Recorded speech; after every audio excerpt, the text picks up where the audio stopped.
নমস্কার, good morning, সুপ্রভাত। কেমন আছেন সবাই? আশা করি সবাই খুব ভালো আছেন, আর আমিও খুব ভালো আছি।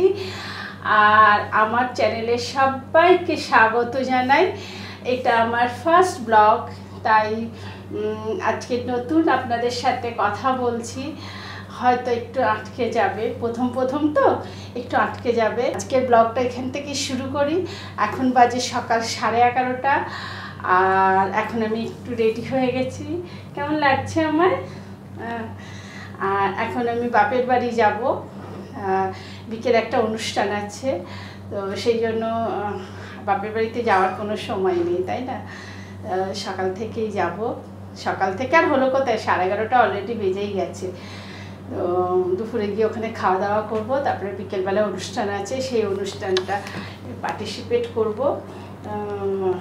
ভাবলাম আজকে সারাটা দিন আপনাদের সাথে শেয়ার করি। আর জানি বাইরে প্রচণ্ড গরম, গরমে কেউই ভালো নেই। আমরা যতই বলি আমরা ভালো আছি, কিন্তু সত্যি কি আমরা এই গরমে কেউ আমরা ভালো আছি? আর সারাদিন আজকে আমি কি করব সেটা আপনাদের সাথে শেয়ার করব, আর আপনারা থাকুন আমার সাথে। আর আমার যেহেতু চ্যানেলটা নতুন, তাই সবাইকে একটু অনুরোধ করব চ্যানেলটাকে সাবস্ক্রাইব করে পাশে থাকার জন্য, আর পাশে থাকা বেল আইকনটাকে অন করে নেওয়ার জন্য। তো বন্ধুরা, একটু সাপোর্ট করবেন আপনারা। আপনাদের সাপোর্ট পেলে, আপনাদের ভালোবাসা পেলে অবশ্যই আমি এগিয়ে যাব, আর নাহলে থেমে যেতে হবে আর কি। তো যাই হোক, আশা রাখছি, আশা মানুষকে রাখতেই হবে জীবনে, নাহলে বাঁচবো কী করে, তাই না? তো চলুন, সারাদিন আমি কি করি আপনাদের সাথে শেয়ার করব। তো এখন রেডি হয়ে গেছি, এরপরে বেরোবো। তো চলুন, যেতে যেতে আপনাদের সাথে কথা হবে। তিতলিটাকে ছাড়া মানে যেতে হচ্ছে, এত খারাপ লাগছে। যেখানে যাই তিনজনে একসঙ্গে যাই, তো আর কিছু করার নেই। ওর অফিসে ছুটি পেলো না, মেয়েটা আসতে পারলো না, খুব খারাপ লাগছে। আর এমন একটা অনুষ্ঠান আমাদের যেতেই হবে। যেতে যেতে আপনাদের সাথে একটা গল্প শেয়ার করতে খুব ইচ্ছা করছে। এটা এক জায়গায় পড়েছিলাম, এত ভালো লেগেছিল। এক রাজার একটি চোখ আর একটি পা অকেজো ছিল। তিনি একদিন তার অঙ্কন শিল্পীদের ডেকে বললেন তার একটা সুন্দর ছবি এঁকে দেওয়ার জন্য, কিন্তু কেউ রাজি হলো না। কারণ সবাই ভাবছিল কানা আর ল্যাংড়া রাজাকে ছবিতে সুন্দর কিভাবে দেখানো সম্ভব। একজন রাজি হলো। তার আঁকা শেষ হওয়ার পর সবাই অবাক হয়ে গেল ছবিটা দেখে। তার ছবিতে রাজা একটা হরিণকে শিকার করছিল, এক চোখ বন্ধ করে লক্ষ্য স্থির করছিল, আর এক পা মুড়ে শরীরের ব্যালেন্স রাখছিল। সেই আঁকিয়ে অনেক দামি পুরস্কার পেয়েছিল, কিন্তু শুধু তার আঁকা ছবির জন্য নয়, বরং সেই অমোঘ বার্তাটির জন্য, যেটা সে তার ছবির মাধ্যমে সবাইকে দিয়েছিল। সেটা হলো, সবারই কিছু না কিছু দুর্বল জায়গা আছে, সেইটুকু বাদ দিলে সবাই কিন্তু সুন্দর। কিন্তু সেটা কিভাবে সম্ভব সেটা দেখা নির্ভর করবে সম্পূর্ণ আপনার উপরে। তাই নিজের দুর্বলতাকে হাতিয়ার করে সফলতা এগিয়ে চলুন। আর আমিও বাড়ি পৌঁছে গেছি, আমার বাড়িতে চলে এসেছি। এসেই মনটা ভীষণ খারাপ হয়ে গেল। বাড়িতে ঢুকে যে মানুষটাকে সবার আগে দেখতে ইচ্ছা করে সেটা হলো মা। তো তিনি এখন নেই। সবাই এসেছে, বাড়িতে অনেক লোকজন, আর এত গরম, সব এসির মধ্যে ঢুকে বসে আছে। তো আমার আসতে অনেকটা দেরি হয়ে গেছে। ওদের রান্নাবান্না সব কমপ্লিট। আমার জন্য টিফিনও রেখে দিয়েছিল, কিন্তু আসতে আমাদের 1টা বেজে গেছে। আর এত বেলাতে টিফিন খাবো না, একবারে ভাত খেয়ে নেব। ওদের সঙ্গে বসে অনেকক্ষণ একটু গল্প করলাম, সবার সঙ্গে পরিচয় হলো। বাড়িতে অনেক নতুন লোকজন এসেছে, তাদের সঙ্গে আলাপ পরিচয় হলো। তো যাই হোক, ড্রেসটা ছেড়ে, শাড়িটা ছেড়ে এবার খাবার, ওরা বোন আর ভাইয়ের বউ দুজনে মিলে রান্না করেছে, অনেক কিছু রান্নাবান্না করেছে ওরা। তো আমি বললাম ঠিক আছে, আমি খাবারটা বেড়ে দিচ্ছি। খাবার বাড়াটাও কিন্তু একটা বিশাল বড় কাজ। মা চলে যাওয়ার পর থেকে আমি এইভাবে কোনো দিন বাড়িতে এসে খাওয়া দাওয়া করিনি, কেন এই খেতে দেওয়াটা মাই দিত। যাই হোক, আজকে আমি দিচ্ছি, ওদেরকে খেতে দিচ্ছি। তো সব খাওয়া দাওয়া পর্ব মোটামুটি সব মিটে এসেছে। এবার আমরা খেতে বসেছি কয়েকজন, আমি, বোন, ভাইয়ের বউ সবাই মিলে খেতে বসে। কিন্তু খেতে খেতে খাওয়া হয়ে যাওয়ার পরেও সব বসে অনেকক্ষণ গল্প হলো। আজকে ছোট ভাইয়ের রেজিস্ট্রি, ওর এই অনুষ্ঠানটার জন্যই আজকে আসা।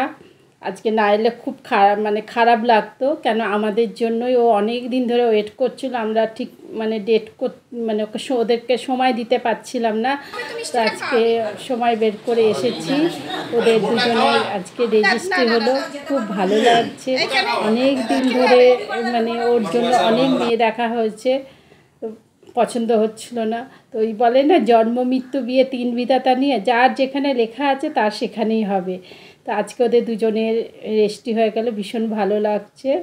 তো সন্ধ্যে থেকে যাই হোক অনেক কিছু খাওয়া দাওয়া হচ্ছে, মিষ্টি এটা ওটা করে টুকটাক করে অনেক। তারপর আবার দেখি এক গাদা ফুচকাও নিয়ে এসেছে।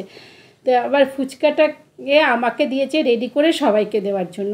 আমি বলছি আমি আর দিতে পারছি না, আমি আগে একটু খাই একটা, তারপরে সবাইকে খেতে দেবো। তো সন্ধ্যেবেলা থেকে অনেক কিছু খাওয়া হয়েছে। তো এদিকে 10টা বেজে গেছে। তো বললাম আমরা খাবারটা প্যাক করে নিয়ে নিলাম, কেন ঘরে গিয়ে হাত মুখ ধুয়ে তারপরে খাবো। ভীষণ গরম আর খেতেও ইচ্ছা করছে না, সন্ধ্যেবেলা থেকে অনেক কিছু খাওয়া হয়ে গেছে। তো বাড়িতে যাই, গিয়ে শাড়ি টাড়ি ছেড়ে হাত মুখ ধুয়ে তারপরে খাওয়া দাওয়া করব। বাড়িতে ফিরতে ফিরতে আমাদের প্রায় 11টা হয়ে গেছিলো। তারপর এসে আগে শাড়িটা ছাড়লাম, ছেড়ে আর নাইটিটা পরতে যা আরাম হলো না, এর মতন বোধহয় ভালো ড্রেস আর কিছু নেই। আর কি গরম পড়েছে, গা ঝালানো গরম, চারিদিক যেন আগুন ছুটছে একটা। আর বৃষ্টি নেই একটুও, আর শাড়ি পরে যেন আরও গরম লাগে। তার মধ্যে সিল্ক তো বেশি গরম লাগে এখন। আর শাড়ি পরতে এত ভালোবাসি, কিন্তু শাড়িগুলো না এই গরমের জন্য পরাই আর হয় না। পরি কিছুক্ষণ পরি, তারপরে কতক্ষণে ছাড়বো মনে হয়। তো এখন শাড়িগুলোকে এখন গুছিয়ে রাখছি। ঘামে এমনভাবে ভিজেছে না, কালকে একটু রোদ্দুরে দেব, তারপর এগুলোকে আলমারিতে তুলব। কেন আমি যখনই যে শাড়ি পরি পরের দিন একটু রোদ্দুরে দিই, তারপরে ওগুলোকে আলমারিতে তুলি। ভীষণ ঘেমে যায় তো। আর খাওয়া দাওয়া করে উনি শুতে চলে গেলেন। কালকে অফিস আছে, 6টায় বেরোবে, হলদিয়া যাবে। তো হলদিয়া যেতে তো অনেকক্ষণ সময় লাগে, হাওড়া থেকে হলদিয়া অনেকটা সময় লেগে যায়। আর খুব ভোরে বেরোবে, তাই উনি শুয়ে পড়েছেন। আর আমি এখন এই চারিদিকটা সব ছড়ানো, সকালবেলায় গেছি যখন, চারিদিকে জিনিসপত্র ছড়িয়ে ছিটিয়ে রয়েছে, সেগুলোকে এখন গুছিয়ে রেখে চুলটা বাঁধবো। এমনভাবে চুলটা ঘামে ভিজেছে না, মনে হচ্ছে যেন একদম স্নান করে এসেছে আমি, একদম যেন চপচপ করছে।